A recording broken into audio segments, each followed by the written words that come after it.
Beth, Yes. you know affirmative action was absorbed by white women like you, ma'am. White women get more affirmative action Sir, historically than anybody. sir, I will agree with you 100%. It's the truth. That's what's happening in America. That's why America is falling. Beth, Because the people that are qualified to get the jobs are no longer getting the jobs. Beth, Yes. you know affirmative action was absorbed by white women like you, ma'am. White women get more affirmative action Sir, historically than anybody. sir, I will agree with you 100%. So why are you If you sitting? look at my, hold on, if So you why are look you at my sitting here playing games? timeline, I talk about feminism. Feminism has destroyed women. I Ma'am? agree with you, Change sir. the subject. You're saying stuff, ma'am. You know good and well affirmative action doesn't help black people. Of course it doesn't, but So DEI why did you? does. No, it doesn't, ma'am. Yes, it does. Yes, it Ma- does. No, it Because doesn't. standards have been lowered because a lot of African Americans who have come from Africa have lower IQs. Oh, Yes, sir. so okay. So if we have lower What did Kendrick Lamar say? Let's get it, yo. IQs, and you have to use DEI to allow black people into certain institutions, does that Yes. does that kind of degenerate the institutions? Yeah, so what I'm going to do, what I'm set out to do today is, just a one time thing, unless it's a part two of this current live stream. If I can't get through it all, got a lot of content I want to play, but I got a lot of reading to do.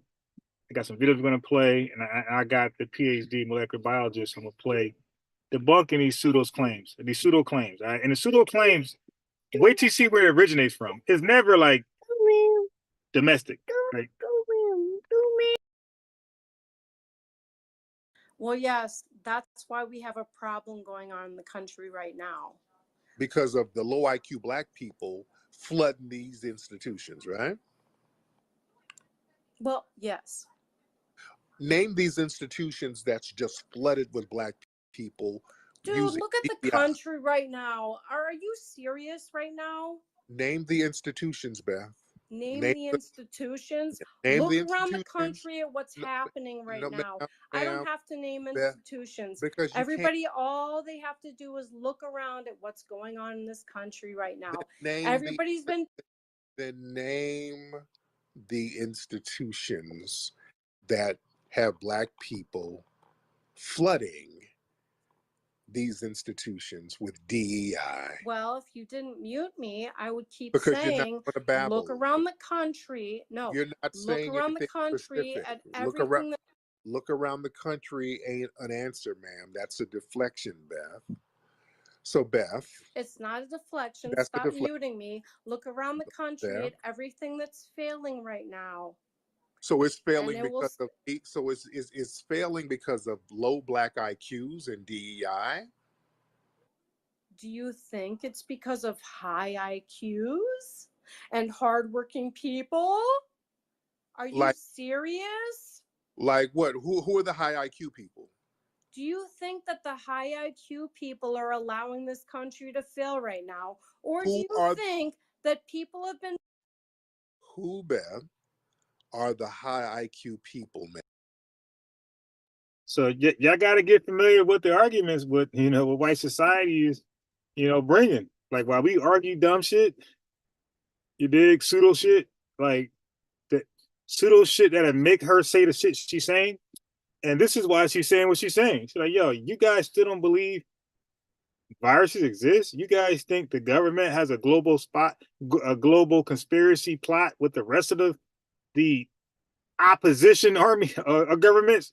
They all in one cahoots. You guys still believe that rabbit hole bullshit? Yeah, the low IQ. Yeah, this is what they conclude. Like, yo, y'all still rolling with that? Man-made viruses. Yeah, low IQ, and I agree. Because most people who say that are going to not have a high education, like experience higher learning. Most people who make these claims. are going to be in a low level on side of education. Ma'am, who are the high IQ people? Beth, can you tell me who the high IQ people are? Well, if you would stop muting me every 2 seconds so I could speak. You The laugh. babble. It's so funny. I'm going to answer questions. I'm not going to let you go on a rant. Who are the I high didn't IQ go on people? a rant. I responded Who to are you the 2 high or IQ 3 people? times. Who do you think the high IQ He asked a people question are? back. Who do My you IQ is think low. I who do don't you know. think are behind the infrastructure of this country? Who do you think are behind every engineering, everything that's been behind this country? Do you think low IQ people who are lazy, who don't want to work, Mm-hmm. that want to That sounds like your people, ma'am. take welfare or You subsidies, or hold on, you mean your brethren in Middle America in the trailer parks with the meth pipes? That's flooding the country? That's flooding the country, ma'am. So are they the high IQ people? Your brethren in Middle America in all of those trailer parks with their little meth pipes, are they the high IQ people, ma'am? without white European people, Uh-huh. this country will fail. All right, let me stop right there. All right, so let me read what's on the screen. Wait, let me do a microphone check. Your brethren in Middle America, Okay, cool. Everything. Wait. Yeah, let me. meth pipes, are they the high IQ people, ma'am? Without white European people, Second row. Uh-huh. this country will fail. All right, let me stop right there. Okay. All right, sorry, I'm nice and loud, so I could tone it down a little bit. All right, cool. So here, latest. This is National AIDS Trust, UK Press. Latest news, press releases, and statements about HIV and related topics. HIV fake news. NAT sets out to tackle misinformation. And anybody bringing this information is equally an op. Okay, so this is back in 2017, Friday, December 1st, 2017. A review of UK media coverage of HIV has revealed that myths and stigma reminiscent of the ignorance of the 80s are still rife in the press. Nat examined 400 online news stories from recent months. I wonder who's reading these stories. 13% of national stories contain misinformation or stigmatizing language. Now, how would somebody without this expertise, this background, know that, right? They don't know what the fuck they read. And in local news, more than a third, 35% of stories, more than a third, that mentioned HIV transmission gave incorrect information. So you see, my boy, how you say it? You see, my boy, you don't know what you're reading. You don't know how to validate your information, and you can't confirm that you're reading the article correctly. Okay, you don't have the background, right? Every field has certain language, and science have their language different than computers, technology, and they have their language. So if you're reading a scientific journal article, all of us, me, all of us are subjected to making mistakes because this is not familiar language. Like we're winging it. All of us are winging it. This is not something we're familiar with. We have not been educated correctly on these words and the context and ins and out. This is why when a scientist say, "Hey, let's read it together," you're going to disappear. Okay, you're not even going to want to sit there with a scientist reading over a scientific journal. So people be like, but that's why we call you pseudo, because around us, around non-scientists, you're the expert. But when a scientist wants to be around or invite you or become accessible, you go missing. Okay, that's exactly what pseudo is. Deborah Gold, chief executive of NAT, commented news stories that erroneously refer to spitting or biting as an HIV transmission risk are a common issue NAT come across. The prevalence of these myths in the media only increases fear and stigma around HIV. It's worrying that the portion of people who wrongly think HIV can be transmitted in these ways have increased in recent years. The charity is concerned that press do not always project the true context of HIV in the UK today, where it is considered, this is not even America, this is what is considered a long-term manageable condition. The fact that most people living with HIV cannot transmit the virus due to effective treatment is underappreciated. So something that actually exists, there's effective treatment for it, and people can't pass it on. The charity is therefore calling, but they're lying. They're lying. Okay, it's a hoax. It's a hoax to get people to have their insurance companies to pay for retarded. The charity is therefore calling on journalists to ensure that their reporting is up to date with the latest facts. Are you reading the latest journalism with the latest facts? Additionally, Nat came across news reports that disclosed the HIV status of individuals. Oh my God.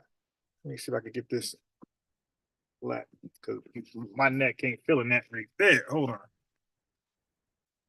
Okay, position this laptop a little differently. All right, maybe this will work over here. Okay, all right. Let's see if this works better.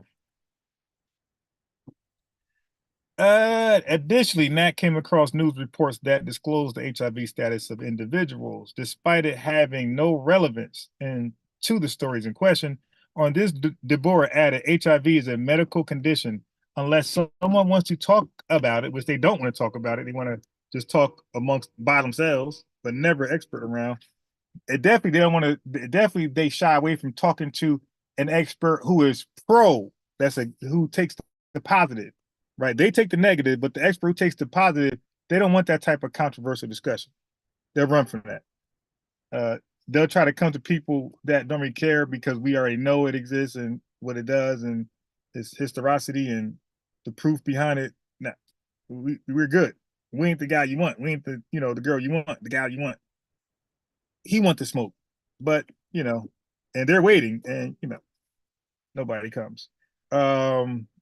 But then we make up straw mans. Nah, see, if I go over there, they're gonna berate me and belittle me. Well, that don't work. Well, if I went to my live where 2 people are live rather than 200. So he is about awareness. He's about awareness and information, the correct information getting out. And you want him to come to you.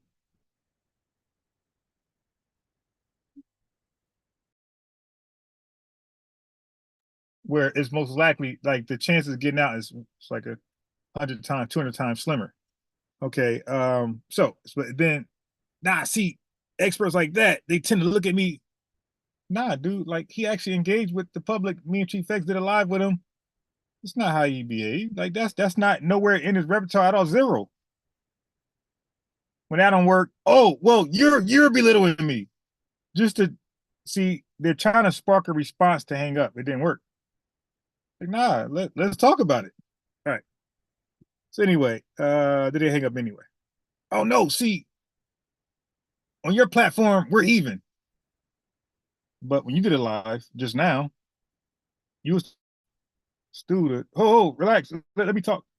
Like you was pulling rank. It'd be interesting to me. So we're only even in mine, but yours. So let me guess. My house, my car, we're even still, right? But stop. All right. That's not how it works. And so people purposely try to get a reaction and try to find a way to hang up. They couldn't find it, just hung up anyway. All right. Okay. So now let's get it, yo. Kendrick Lamar voice. It should be treated as a private matter. Yet we see HIV status featuring in stories where the only relevance is that a person involved in the story happens to be living with HIV. Nat has published new guidelines for journalists reporting HIV. How to get it right.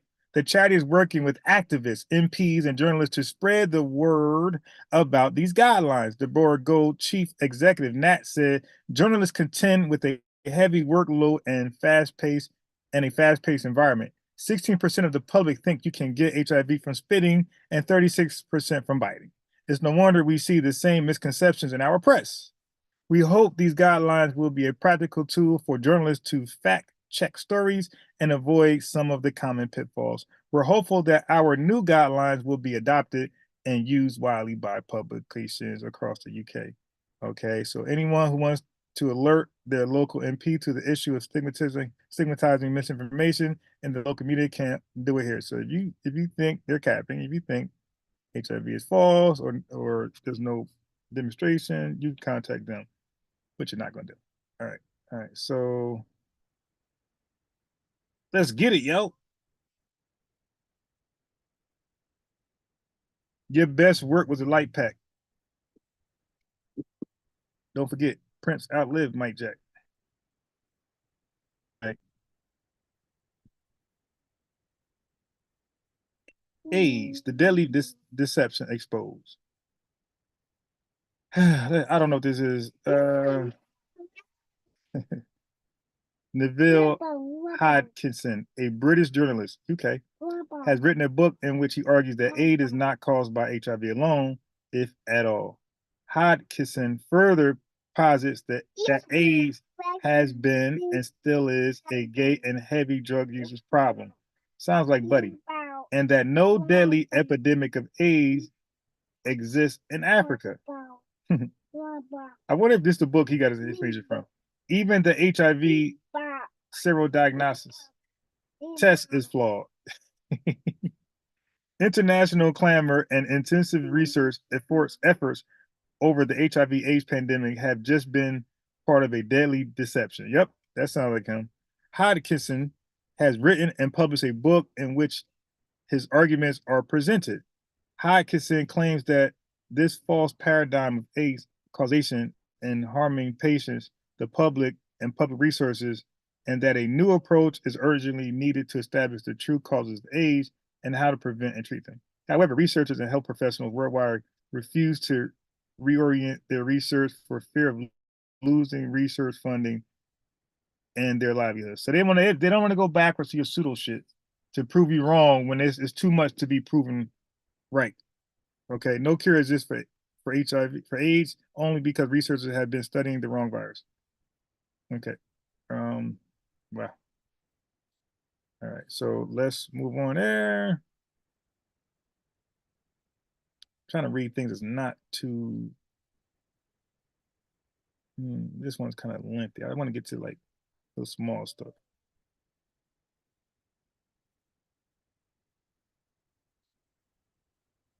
All right.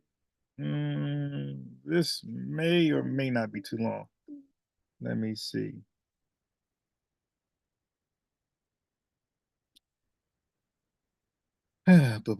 Okay. No, no, no. Dang, did I do that? Did I just see? I messed up. I killed the search without properly copying its. No, I had it. Yeah, I got it. I got it. I'm about to see that. All right. Anyway. All right. So we are here. UNICEF.org. Young HIV advocates stand up to fake news and stigma. Too many people feel shame taking ART, especially young men. Real takes his ART in public to help normalize the idea of taking medication. Okay. But it's all a hoax. The majority of young people living with HIV, 60% of the global total, are in Eastern and Southern Africa. Unfortunately, only 70% of them have access to life-saving antiretroviral treatment, ART. That's what it is. Okay. In these 12 countries, where AIDS is still the leading cause of adolescent deaths. Young people face many challenges which reduce their likelihood of accessing HIV services or continuing ART treatment consistently. And you know, it's funny that people with these pseudo claims, like they never read legitimate like arguments like this. Like they're never like they don't read the pseudo shit with the real stuff. They'll just read pseudo shit, or they'll misrepresent something real. But they won't just read a pro argument. Hey, this is pro something that I'm against. They'll never do that.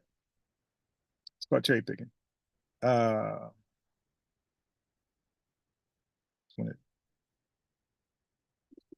just want to see.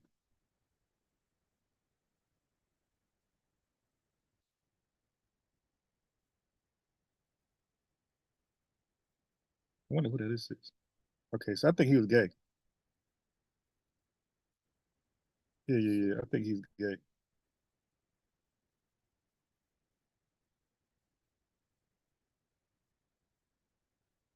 Yeah.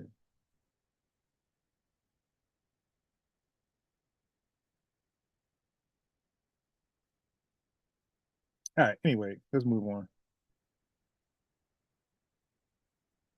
Okay, this one I'm gonna read right here.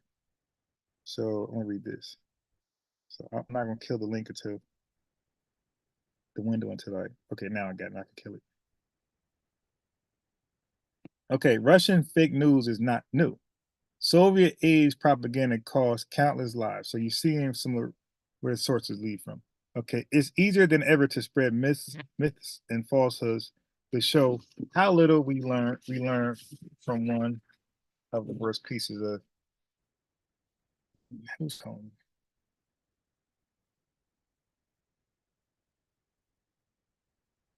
Who's this?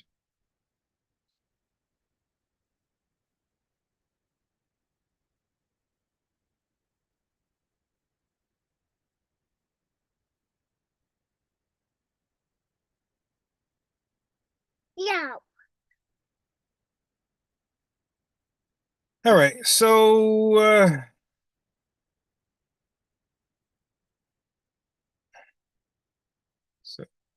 might not want to read all this either.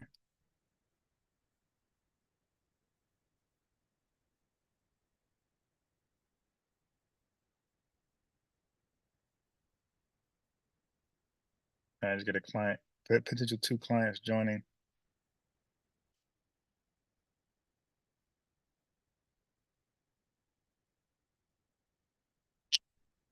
Okay, cool. All right, so they're going to join this Thursday, 6 o'clock. Perfect. I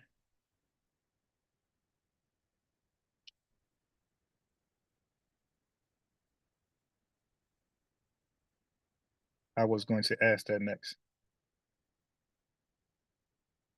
Okay. All right. So this is about it's a lot of stuff here. I don't want to read all that. It's about fake news. You see the link. You guys can just matter of fact, let me put this in a chat. Put this in because it's long as crap. Or not. You know what? You could just type this in there. If you type this in Google, just type this literally verbatim in Google, and this article will come up. Okay. So let's move on.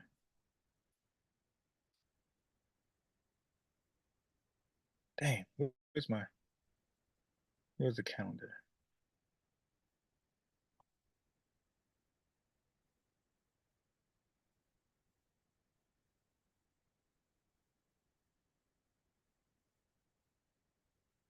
Let me see the calendar.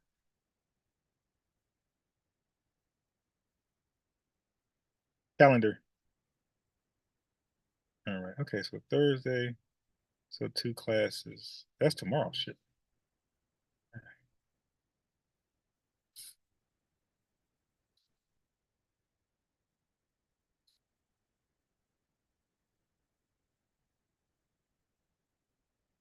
Give me a second. Oh, I don't want to.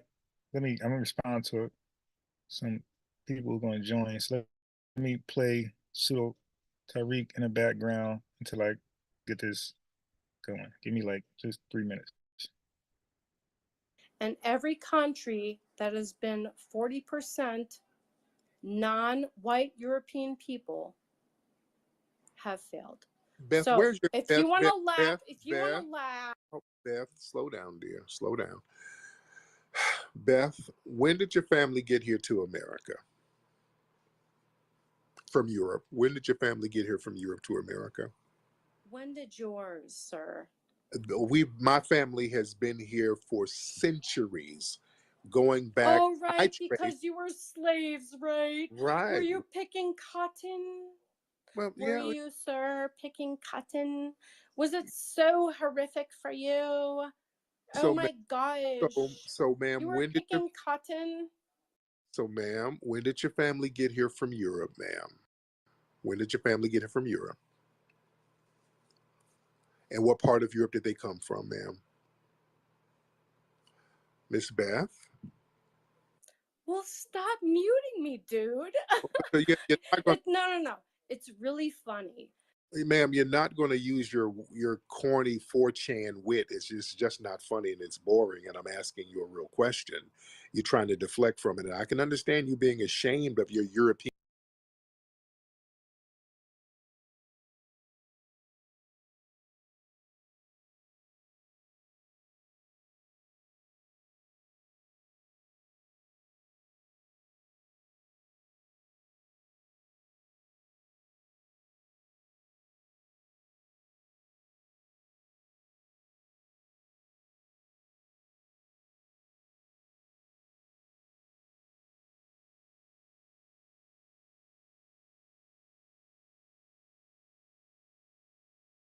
background.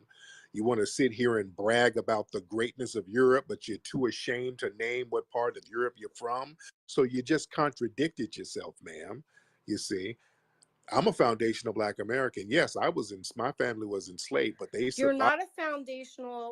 Yes, ma'am. My family was enslaved and survived it and created some of the most influential cultures of this country. So you're welcome, ma'am. That's what gave you a lane to flee to come over here from the slums of Europe. That's White why you men had to.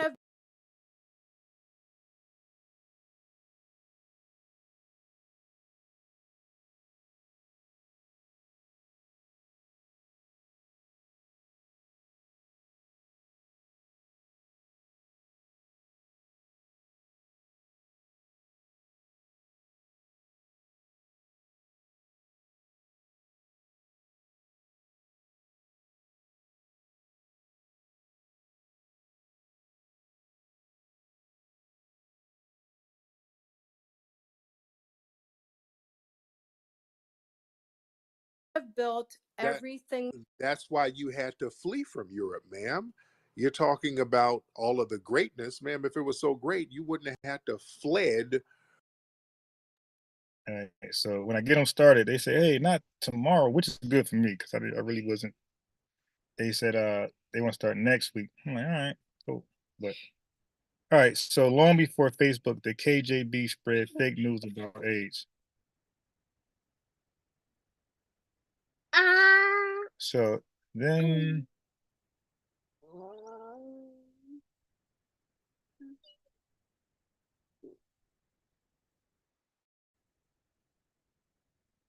1 second.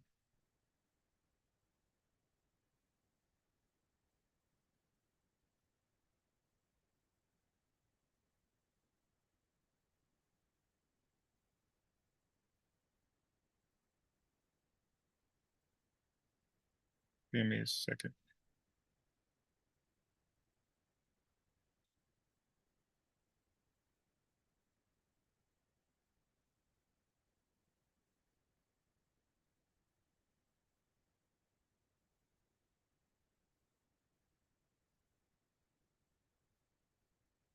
Okay. So if you I don't want to read a lot of this stuff either. So again, here's the titles, type it in there, look it up. I mean, it's just goofy even going over this.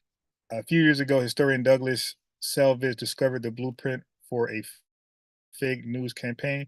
It was a 1985 cable from Stasi, the former Eastern German police, outlining how the Soviet Union, back to them, and its allies were working to promote the idea that AIDS was an American biological weapon.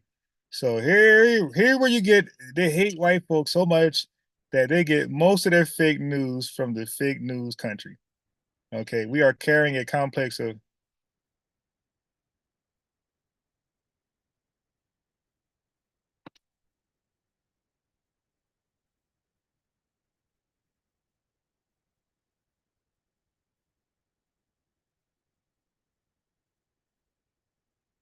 1 second. I got all these questions.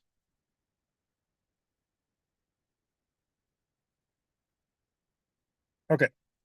Um, we are carrying a complex of active measures in connection with the appearance in recent years of a new dangerous disease in the United States, acquired immunodeficiency syndrome, or AIDS. Okay. So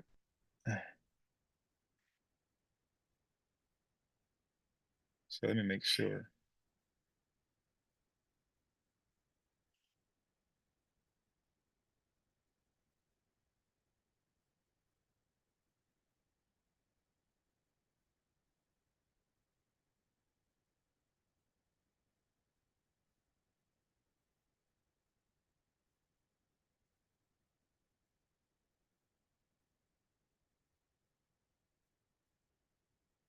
Uh,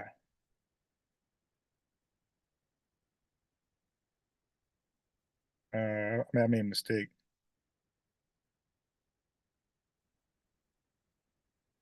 Oh my God. I didn't, oh boy. Uh, I made a payment.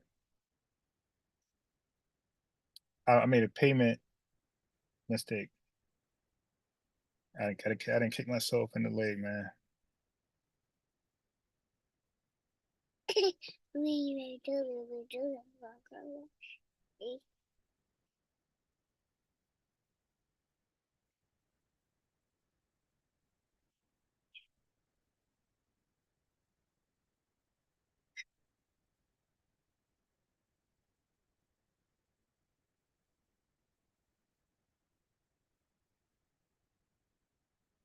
Okay, 1 second. I made a big dumb mistake.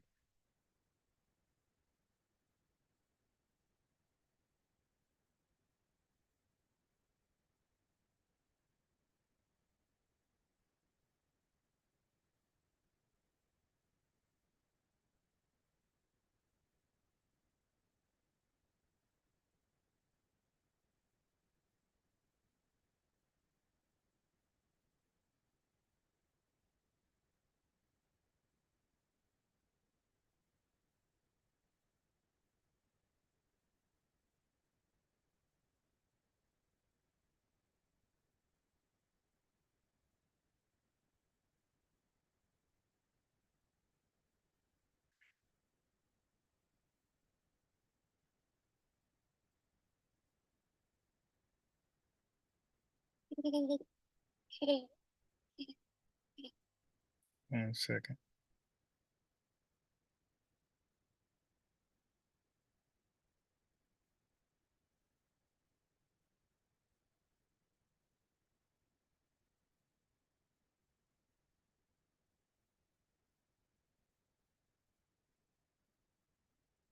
All right. Okay. So you see it's coming from Soviet Union. It was a smoking gun, proving what intelligence agencies on both sides of the Cold War already knew, that the Soviets had played a key role in spreading false rumors about the AIDS epidemic. This is going back to 1985, okay? But this is why some of you guys not my level at all when it comes to research, because a lot of you guys cherry pick. Like you won't do what I'm doing. You won't bring it back to how, like in their minds they didn't like listen. They won't even say fake news. They won't even say that there are. So let's say they believe what they believe. They won't admit that there are real fake HIV campaigns out there, AIDS campaigns out there to cause confusion in America and UK.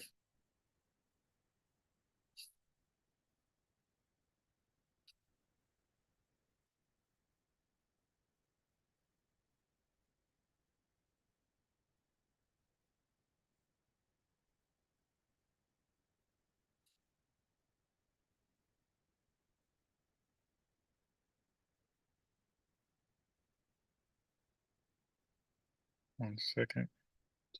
Yeah, I made a big mistake on the payment, but oh well.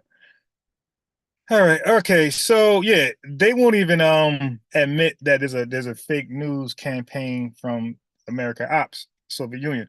Okay. So fake news isn't a 21st century creation in the digital age. It has a long track record. Selvage says the Soviets used de-informatia during the Cold War to harden people's existing beliefs and fears. So to sow divisions among Americans. It's eerily similar to the 2016 campaign season when Russia entities are said to have inserted fake stories and profiles on Facebook. In recent months, Silicon Valley has stepped up its fight against disinformation. Tuesday, Twitter and Facebook said that they had taken down hundreds of fake accounts linked to Iran. Facebook also purged some accounts originating in Russia. And just a few weeks ago, Facebook deleted 32 pages and profiles it deemed false. It looks like, America ops, Iran, Russia, I think China, North Korea, like those guys. Okay, been this Cold War. Back in the 1980s, the rumor that AIDS was human made was based partially on a report written in 1986 by Russian born biophysicist Jacob Segal. It was very successful, explained Selvage. The local press picked up on it, and then also British newspapers picked up on it. It started to spread around the world. Even U.S. newspapers picked up the story. Papers read specifically by African American and gay communities, of course, we're the sheep. The bell curve affected people, you know what I mean? Both of which were being devastated by the epidemic, AIDS, gay genocide. So of course, the gay people like, oh, you're targeting us, black folks. Oh, you're targeting us. Okay.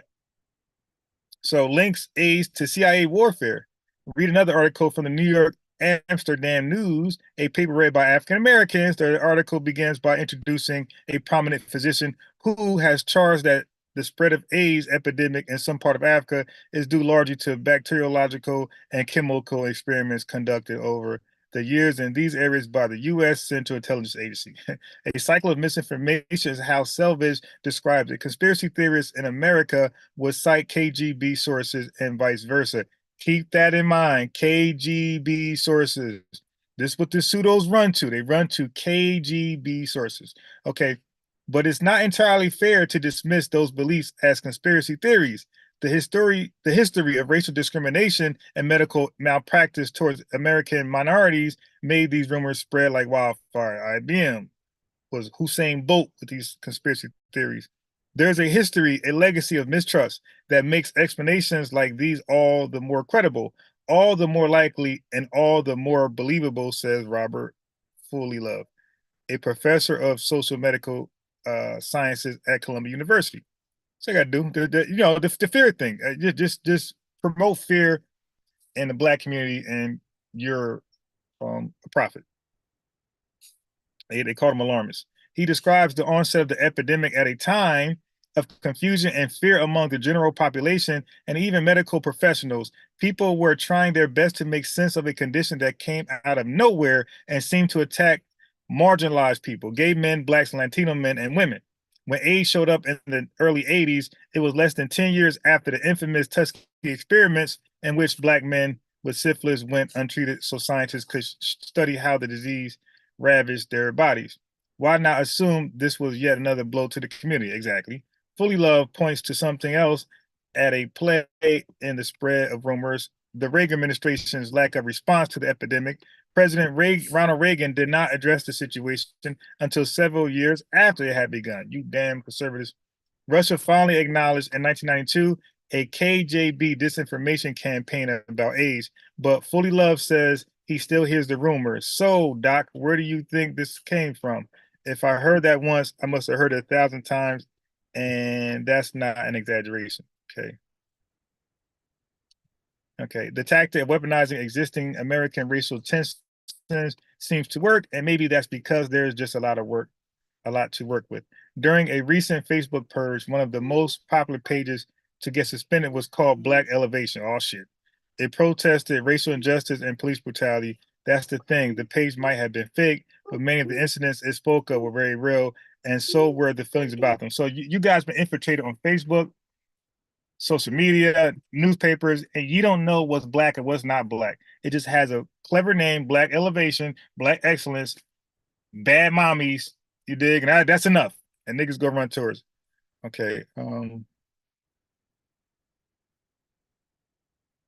trying to think. Did I read past?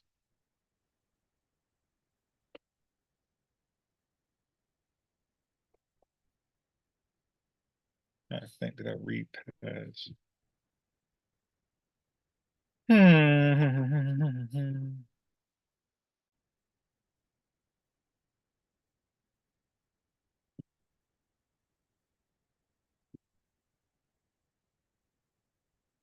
Okay, cool.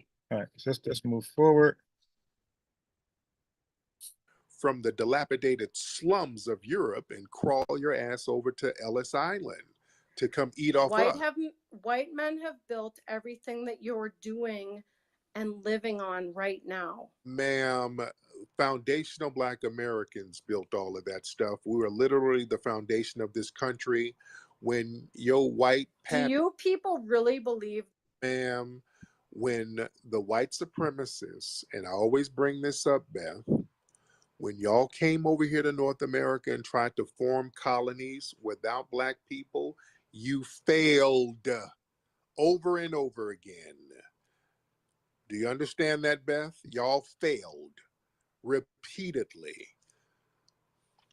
You were used as slaves until machinery came around and they realized they could get it done better because you're lazy. Ma'am, lazy is sitting up in the slums of Europe waiting on Black people 3,000 miles away to create an infrastructure so you can flee to. That's lazy. Africans are still living in huts. I don't live in no Africa. Ma'am, I have nothing to do with what's going on in Africa, ma'am. I'm a foundational Black American. You sat your ass up there in Ireland somewhere, musty with headlights all around your pubic hair. Did I say KJB or KGB? I hope I said KGB, but for some reason I'm thinking back like, did I say KJB? All right, I hope I misinformed you guys, being about misinformation. All right, so anyway, so the KGB, State Security Committee, is the Russian language abbreviation for State Security Committee. It was the main internal security agency for the Soviet Union from 1954 until its breakup in 1991. Okay. Simple English Wikipedia. So everything I just, all right. So during the Cold War, this is what it, so during the Cold War, the KGB suppressed ideological subversion. This meant suppressing unorthodox political and religious ideas and the people who held those ideas. It was Soviet policy for the KGB and the secret services of the satellite states to monitor public and private opinion, internal subversion, and possible counter-revolutionary plots in the Soviet bloc. The KGB was instrumental in crushing the Hungarian Revolution in 1956 and the Prague Spring of Socialism with a Human Face in 1968. Czechoslovakia, a record of some of its doing is contained in the Mitrokin archive. All right, so this is like, I guess it's like their CIA. Okay, this is their Central Intelligence. KGB was responsible for a lot of our fake news, right? Dude's got KGB propaganda, don't even know it. Okay, this is, we got enough time. Okay, I'm trying to get to where I want to get to. Yeah, it's gonna take a little more reading. I'll just save that. Anything with too much reading. Okay, so I might could go here. So now, all these sources are, I haven't read these in advance at all. I just had to wait until read. Like, niggas don't educate. People just come on live just to sound great, sound like they did something. I heard them say, I did produce the argument. You heard my talking points. You sound like IBM. Ain't your talking point. These ain't my talking points. These somebody else's talking points. Right? But everybody's wrong but you and a few pseudoscientists. Okay, so here we go. So BBC News. Excuse me. Thank you. The Cold War fake news, why Russia lied over AIDS and JFK. This is where the information is coming from. This is what I do. You dig? I go to the root. In the early 1980s, the AIDS virus seemed to emerge from nowhere. Okay, there was no cure and its origins was a mystery. But no one theory began to surface that it was the product of secret US military research of the Fort Detrick laboratory. Don't that sound familiar with this latest virus? Hold on. Okay. If you don't like America, get the hell out. What was the source for this piece of fake news? The answer was the KGB, the Soviet intelligence service. The AIDS the AIDS disinformation campaign was one of the most notorious and one of the most successful Soviet Union disinformation campaigns during the Cold War. Argues that Bogarts, a historian of the U.S. Army Center Military History, who studied the case in detail. KGB political officers in the field were tasked with spending up to a quarter of their time on what were called active measures. Mr. Bogart believed the KGB station in the New York first came up with the idea, which played into distrust in U.S. institutions and rumors convert biological warfare programs. Intelligence meant not only gathering, but using or weaponizing that intelligence for influence operations. He explains amateurish. The aim of these active measures was to sow confusion and distrust either within a country or between allies. He says that in 1980, the Soviets spent an astonishing whatever that is, I don't know, it's billion a year on active measures. It was not only, could have been million, I don't know that currency, but it was not only the only time the KGB successfully pushed a conspiracy theory. Within weeks of the assassination of President Kennedy, it tried to circulate stories of official CIA involvement. These guys, and you guys are readily stupid. The Russians tried to implicate the CIA in the assassination of President Kennedy. It even covertly financed a book on the subject published in America within a year of the killing. Many attempts at disinformation were amateurish and failed. The main challenge was crafting something plausible. Those that succeeded either blended fact with fiction or worked with the grain of existing conspiracies. Mixing facts with fiction. Hey, yo, this scientist wrote this article. Yeah, but does the article say what you say? Is the conclusion the same as yours? No. Okay, so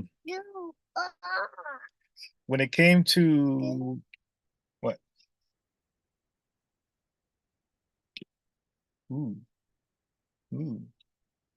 When it came to targeting Britain, Moscow had help in the shape of former MI6 officer and KGB spy Kim Philby.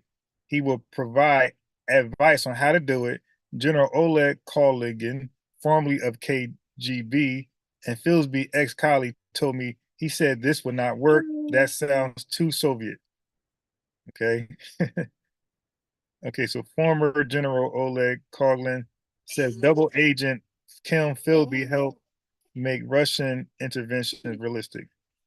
Typically, this would typically this would involve taking genuine documents from Western countries, which spies had stolen, and then adding in a fake few paragraphs to twist the meaning. I hope you ain't got these fake few paragraphs when you're reading your pseudo stuff. We prefer to work on genuine documents with some additions and changes. The Philby, in that sense, the number one guy says Kalugin, now based in the US. In the 1980s, the US tried to counter the tide of KGB disinformation by setting up active measures working group with experts from across government agencies. The only way you could counter active measures was by coming back with the truth, explains David Major, a former FBI official who served on the group. Okay. So be honest, have you guys heard of this? Because if I brought it to you first, I appreciate it. Well, I appreciate the information, but I hope you appreciate it as well. It would try to identify fake stories and then advise the media about their source. We were saying which one of these stories turns out to be fake news, Major says. It tried to counter one claim that Americans were going to South America ostensibly to adopt children, but actually to harvest their body parts. We heard about that. Now she tell you more about that, harvesting body parts, organs. That's his type of talking points. The ages of influence. The challenge in the code. You see a lot of not liberal. You see a lot of conservatives, Republicans, or Republican sympathizers use some of these talking points as well. And like I said, with a remix. In the case of the AIDS virus, it was planted in a small journal in India, which was funded by the KGB. Did you know that? The story on July 1983, warned that AIDS might invade India and was the product of U.S. experiments with an anonymous U.S. scientist linking it to Fort Detrick. Okay, there you go. Was that a water supply? It says scientists at the U.S. Army's Fort Detrick laboratory were falsely accused of generating AIDS. Initially, there was not much pickup, but 2 years later, Soviet news outlets ran the story, citing the Indian reports that meant they could claim they were not the source. Wow. The story then spread rapidly over the next few years and still could be found in the Deontay Wilder edges of the internet. The KGB placed great emphasis on not just recruiting people who had access to secrets, but people who could influence opinion, so-called agents of influence. Agents of influence. AOI. Some of you guys are agents of influence. The Soviet and the Soviet bloc intelligence agencies were very good at cultivating contacts with journalists, for instance, or intellectuals who sometimes knowingly and sometimes unknowingly will be used as launching platforms for fake or leaked stories. Explains Professor Thomas Ridd of King's College, London. Okay. But did active measures stop at the end of the Cold War?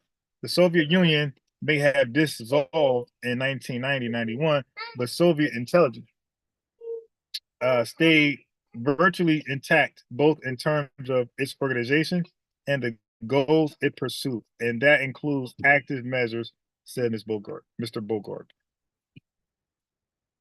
Okay. Industrial scale hacking and dumping. There were also new opportunities thanks to technology. In the 1990s, when the internet slowly emerged, it was really a no-brainer to start to use a platform that made it a lot easier to leak anonymously, to give information anonymously to the public, argues Professor Ridd. The KGB did allegedly try and influence American elections in the past. For instance, by pushing the Reagan means war line. Wow. The Reagan means war line in 1984 U.S. election, and the U.S. intelligence community believes that it did so again in 2016 through a wide-ranging influence operation. Okay, good. We're almost done. FBI Director James Comey has confirmed that there was an open investigation over the links between the Trump campaign and Russia. This included hacking into organizations like the Democratic National Committee and Clinton campaign officials, emails, and feeding information to websites. What we've seen during the Cold War, somewhat counterintuitively, is artisanal active measures, very labor intensive at the front end, down to using white gloves when you sign the letter in order to avoid fingerprints. The letter that you then mail anonymously, says Professor Ridd. Damn, white gloves. It really require, yeah, that's crazy because in a pharmaceutical company, in the industry, when you're like calibrating, you're supposed to use white gloves. All right. Anyway, white cotton gloves. White cotton gloves. Okay, so let's move on. It really required good trade craft, but what we see in 2016 is the opposite: lazy industrial scale hacking and dumping. The leaking of real information is different from the creation of fake news stories, but they too are alleged to have appeared in 2016, although it's harder to trace their origins in the online world. In the current environment, the term fake news has taken on many meanings. Russian intelligence active measures may well be a part of a chaotic mix. But in a world which accusations of fake news and conspiracy are bandied around freely, even exposing such measures can be swept up in a whirlwind of claim and counterclaim. The result is confusion and more divisions, which any future active measures can then exploit. Okay. You dig? So I just got more. Yeah, it was billion. It was 3 billion. Okay. So I'm gonna stop right there. So for anybody in 2024 to like start this fake news stuff up, and that's what conspiracy theories really do. They bring up these conspiracy theories back in the these 85, 85, 85. And then 40 years ago, and that's what we do. We bring up 40-year-old conspiracy theories, resurface it back in the black communities because we didn't get no smarter. Our education didn't, didn't go any better. It didn't, we didn't go higher in education. So we bring it back to a new crowd of people or people who heard it before but never put more stock into it. But now that person's older and they more conspiracy theoried out. Okay, so now let me hear it again. Yeah, I heard something. I heard about that some years ago. Okay, tell me more. Dr. Pseudo guy. Okay, so I'm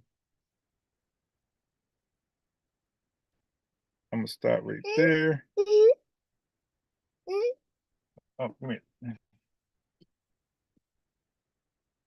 So I'm gonna stop right there.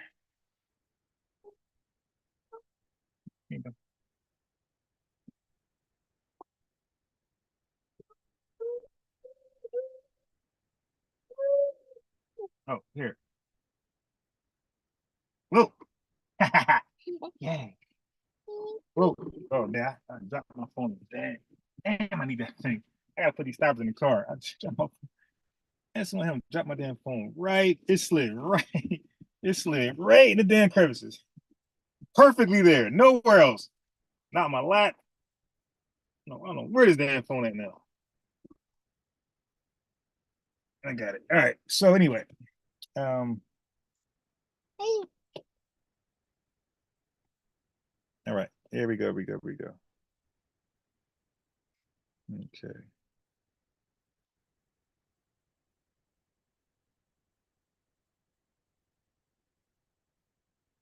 Okay. So I'm gonna get right into it now.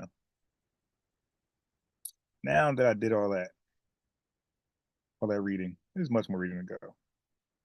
So I'm not gonna play no more videos. I am gonna play videos, but some videos I was gonna play, I'm not gonna play. Hi, I'm Dr. Wilson. I'm a PhD molecular biologist, and welcome to another Here video. we go. I'm pressing pause, and 4 seconds later it pauses. Okay. Do you remember the change my mind meme? Here we go. Okay. So let me go into the PhD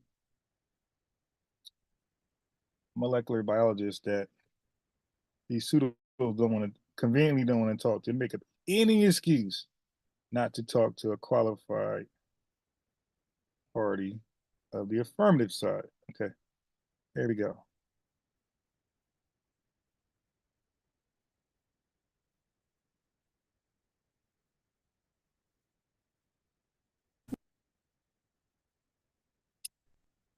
Do you remember the change my mind meme? The meme with a guy sitting at a table that has a sign and a statement on it with a challenge to change his mind? Well, that guy is named Steven Crowder. He's a political commentator and comedian. He also has his own. Okay, you can pause now? Okay, 15 seconds in, just now pause. Okay, I rebooted my laptop, cleared some space, and it's like it performs worse now. All right, so anyway, now, there you go. So stop acting like you know who this guy is. Debunk the funk with Dr. Wilson. So now you got it. You act like you didn't know who he was before. And look, he don't get like 100,000 views. He's not pseudo. So you can he's accessible. 17 comments. That means your comment will be read. Okay. Say, hey, I want to challenge you. I have this pseudo theory on HIV. Can't be. You're not gonna do that. You're gonna just sit around here and spread misinformation deceptively. That's what we don't respect. Okay. So anyway. Own talk show called Louder with. In fact, the pseudos always got the answers. So this is going to be one for the archives. Okay, I'm gonna get out of here. Wasn't gonna go live at all, so I said, let me go real quick, early. Not real quick, but early to get off. Okay. Crowder. He also uploaded a video to YouTube a couple of years ago, which claims that the HIV/AIDS epidemic was a hoax. And he's dead serious. And dead wrong. Once upon a time, in the 80s, the media and governments of the world warned of an impending catastrophe. One that could end civilization as we know it. The epidemic of HIV/AIDS. Well, yeah, that's because HIV/AIDS was and still is a very serious disease. At the time, it seemed to have come out of nowhere, and was killing people really fast before anyone actually knew what it was. So yeah, it was a very scary time, but make no mistake, even back then there were people just like Stephen who didn't believe that it was real. And Yes, and in the 1980s. I helped to share where those sources came from. KGB is basically the CIA of the Soviet Union, who was during the Cold War spreading fake news to cause fear in America, and again have miscommunication with allies. 80s and early 90s, the message was clear. No one was safe from the silent non-killer that is AIDS. Yeah, he actually did just call AIDS a silent non-killer. AIDS, oh no! Many people had the wool pulled over their eyes with this hoax, but with the media aflutter over the latest doomsday scenario, activists were quick to vilify skeptics and reasonable doubters. Oh yes, the true victims, the reasonable doubters and the skeptics of a deadly virus. I guess today the equivalent to those people would be people who believe that coronavirus was caused by 5G. In a hyperly politicized climate, lobbyists dug in their heels, setting the stage for the silent non-killer AIDS to become the single most researched funded disease in the modern history of America. Very sneaky there, Stephen, but that's not what that graph actually shows. What the graph shows is research dollars spent on a disease. This is what Pseudo Charles is afraid to do. He's afraid to bring his sources, read his sources, and then misrepresent it like Steven Crowder to somebody who can read the scientific journal correctly the first time and understand the language, knows what's supposed to be communicated, knows what the claims are, knows if they're true or false or can be demonstrated. Like Pseudo Charles is afraid to talk to him because, like how he caught Steven Crowder with the fake graph, he's going to catch you too. Okay, so that's why you purposely avoid talking to this guy. It makes you more deceptive, more dangerous, more disingenuous, more of a disingenuous black man than disingenuous black man. Per person who has that disease. In other words, what that graph shows is that for every one person who has cancer, that equals $500 of research funding. But for every one person who has HIV, that equals about $3,000 of research funding. However, more money overall is spent on cancer research than HIV.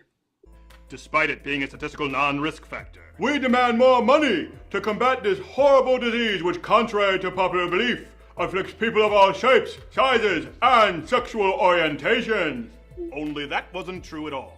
Statistically, the CDC puts a heterosexual American's chance of contracting AIDS at 0%. With 92% of all cases stemming directly from male-to-male sexual contact, and the majority of the remainder coming from intravenous drug use. This guy has millions of followers who believe him even when he says stuff this incredibly wrong. And it's... Use my words, incredibly stupid. So wrong in so many ways. But let's start with the simple fact that the risk of a straight man picking up HIV from sex is not zero. I can't believe I had to say that in 2020. So obviously the CDC does acknowledge the fact that a heterosexual man having sex with an infected woman is at risk of contracting HIV. I guess Stephen was just too lazy to look this up because it's directly on the CDC's website. In fact, if we include women and use CDC numbers reported from recent years, then we can determine that roughly 1 in 4 new cases of HIV diagnosed every year in the US occurs due to heterosexual contact. Last I checked, that's not zero. But wait, there's more. Those numbers are only reported for the US. And thanks to good biomedical research and a good health infrastructure, we don't have as big of a problem with HIV/AIDS in America as some other countries do. But globally, it is estimated that about 70% of HIV cases occur due to heterosexual contact. Far, far from the absolute lie that Steven Crowder is telling you. But clawing at the hundreds of millions of dollars in government grants, fear-mongering ran rampant, with statistics deliberately being misreported. In fact, one of the most cited landmark studies, which reported over 573,000 AIDS cases among no-risk victims. The conductors were later caught fudging their data, having to reverse over 46% of the non-risk factor victims to be reclassified. But by that point, the damage had been done. Stephen, So if you're gonna say, see how irresponsible Steven Crowder. That's why I stopped watching him after watching this. Like this dude blatantly get up there and either just lying and don't know, and lying and know it, or don't know it and just can't read the journals, the scientific journals, like oh bud, like Pseudo Charles. Can't read it correctly. So they make these mistakes. That's why they're afraid to have this discussion with those who can read it correctly the first time. that there's a 0% risk for heterosexuals to get HIV, don't show us an abstract that says the exact opposite thing. Yes, this paper is saying that in this sample size, there were some men who actually had other risks for HIV other than being heterosexual, but not all of them. It's not zero. But hindsight is 2020. In the moment, everyone believed this silent, non-killer AIDS to truly be an epidemic. Even though the chances of contracting it short of anal sex with gay strangers while shooting heroin was statistically... All right, wait. Let me go back. So you guys don't think? Even though the chances... So now this is where I thought Tariq Nasheed was going when Pseudo Charles came on the line and we had a little discussion about this. So I thought he was, because you think about it, I was playing Tariq Nasheed at that time. So I thought Tariq Nasheed was going to go here, and I was going to say, hey man, this was a rumor. So I thought Tariq Nasheed was going to present it as truth, the rumor as truth, and I was going to bust him because it was a rumor. So here's the rumors, right? Of contracting it short of anal sex with gay strangers while shooting... Okay, well, I can't really say rumor, but this rumor, yeah, it was a rumor. So they called it the 3 H's: homosexual, heroin addicts, and Haitians. So you see it right there. Haitians are the only ethnicity or race, whatever you want to put on it, ethnicity on there. Haitian. Okay, there's no English person or blah blah. It says Haitians there. So in the 80s, like I don't know how, but a lot of Haitians was disproportionately was affected by HIV more than I guess everybody else. Okay, so when Tariq Nasheed was saying, hey man, at one point before you get in the country, you were tested for HIV. He said Obama stopped that. I don't know how true that is, but that was his claim on that live. He said Obama stopped it where immigrants don't get tested now. So he said, so remember, Tariq Nasheed was talking about the news report that stated that Atlanta was the third largest city in the nation to have a huge,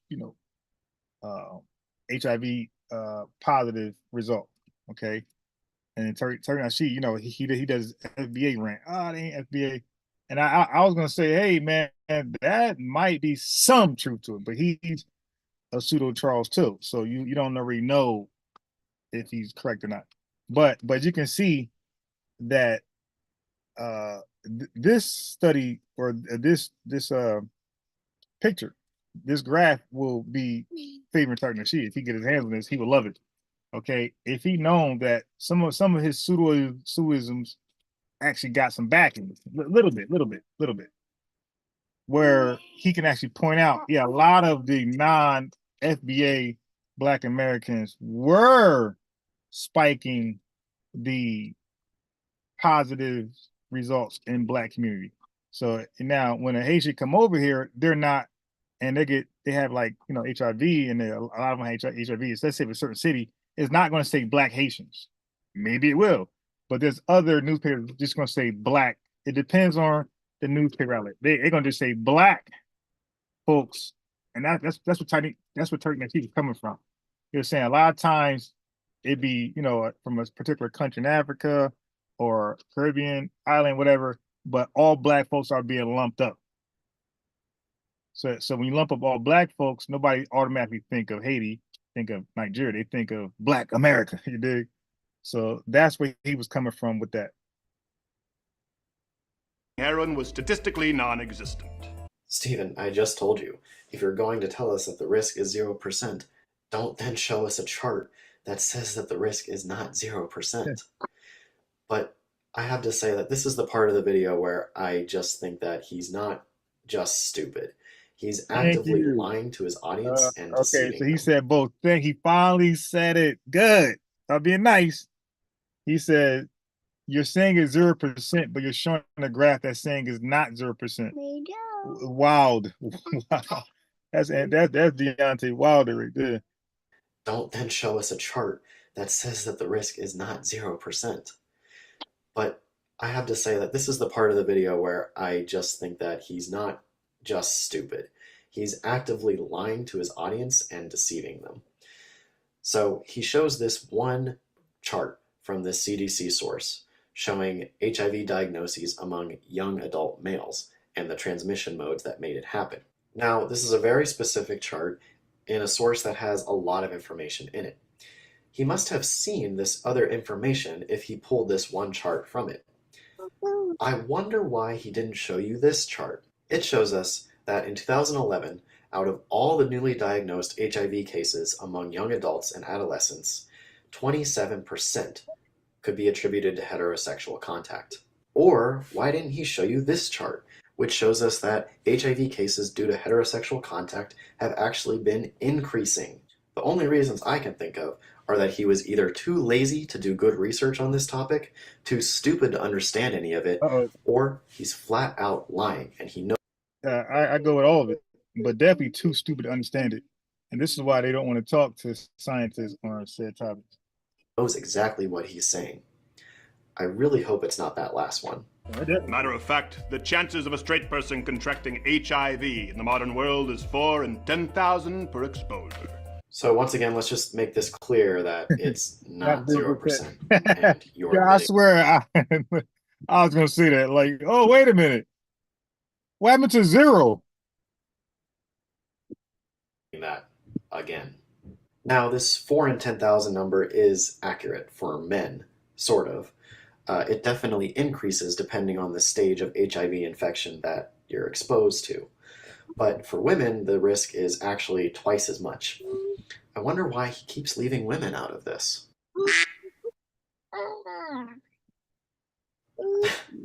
I swear, you couldn't write better irony, could you? But in all seriousness, he's trying to downplay this number, which doesn't make any sense because if you just imagine how many exposures take place around the world on a daily basis, it's not hard to think how this virus could spread around the world, which it did. Among all the pandemonium, none of this mattered. Math, statistical realities were all tossed aside for fear of being called a bigot. Well, now, almost 40 years later, you are the one ignoring all the math and all the science. For what reason? Right. Well through the 1990s, funding continued to soar for the entirely preventable disease while countless Americans, including millions of children, died of diseases helplessly, entirely out of their control with actual mortality rates. But they didn't have a celebrity awareness campaign and received a fraction of the funding. He's talking about cancer here, and he's wrong. Like, are you surprised at this point? Cancer has been consistently, overall, more funded than HIV/AIDS projects. It did not get a fraction of the funding.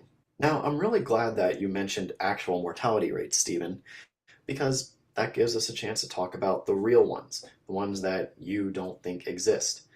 For example, total deaths in the United States due to HIV/AIDS amounts to about 675,000 people. Worldwide, those numbers grow to over 1 million every single year. If those aren't actual mortality rates to you, I don't know what is. HIV/AIDS used to be an absolute death sentence to anybody who was diagnosed with it. But thanks to the research dollars and efforts from scientists studying it, it is now a manageable and treatable disease. Not only that, but researching HIV has led to breakthroughs in other areas as well, including microbiology, immunology, and molecular biology. Right. In fact, 2 drugs that are commonly used to treat HIV have potential to be useful in fighting the current coronavirus pandemic. So those research dollars were never wasted.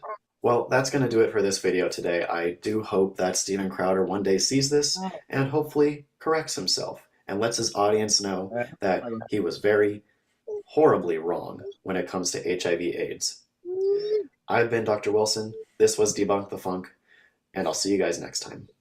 All right. So now, just for extra credit, I'm gonna do this one.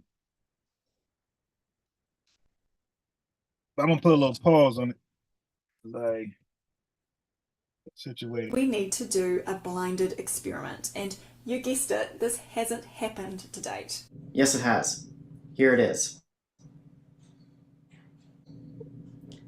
Are you going to correct yourself on that, Dr. Bailey?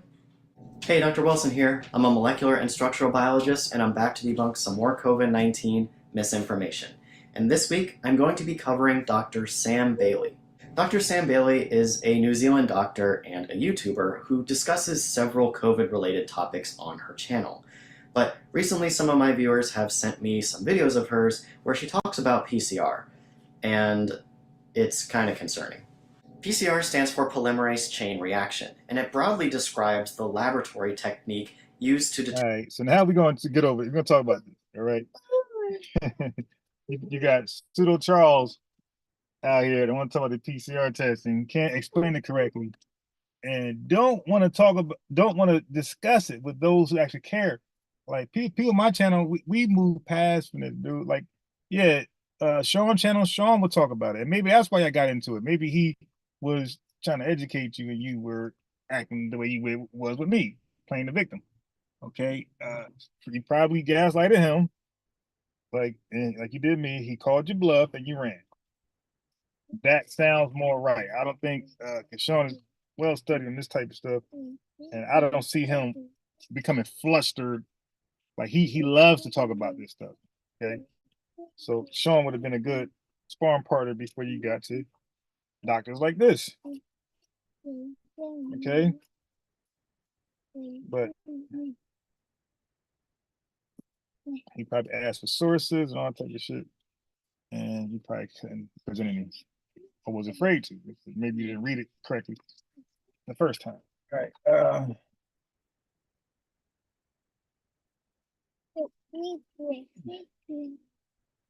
All right, give me a second. All right, let me play some Turkey sheet in the background till I get situated, and I will finish that. And you needed Black Daddy to build a country or to flee to. American. Yeah, ma'am, you needed Black Daddy to You build guys are crazy. to build a country so you can flee from Ireland, ma'am. So you're welcome, dear. Beth, Beth left. Was I touching a nerve? I didn't get Beth out of here. I started touching a nerve. Beth bounced. Yeah, don't sit here and brag about your great European genealogy and you're too ashamed to admit what part of Europe you're from. Yeah, I don't want to hear about that. My lineage is here. I'm a foundational Black American. My lineage is here, going back centuries. Proud of how my FBA ancestors were able to survive. They were spiritually strong. They had the spirit of Mojara, and they taught the world a lesson. That's why we are the moral compass of the world. Everything is all about what do the FBAs think about it? Who are the FBAs supporting? Nobody has more moral capital than us, ma'am. All right. Let's get Pete. Let's get Pistol Pete in here. What's up, Pete? How you doing?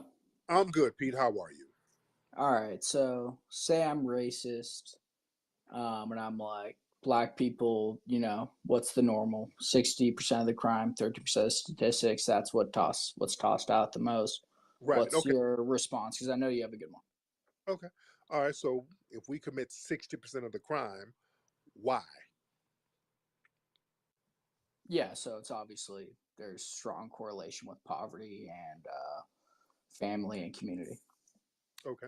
So what is it about our family and community that makes us commit 60% of the crime when we're only, what, 13% of the population? Do you know how much crime that is in a country of, what, 300 million people? Yeah, it's crazy. Yeah, And so like then 50% the we commit. usual response would be the fatherhood thing, right? Okay. So the fatherhood, but here's the thing. When the black fathers were in the home, those crime rates were still high. The crime rates for black people have been high since the early 1900s. The crime rates for black people have always been high. Why do you think that is? I mean, the strongest correlation we have to crime in any society is being impoverished.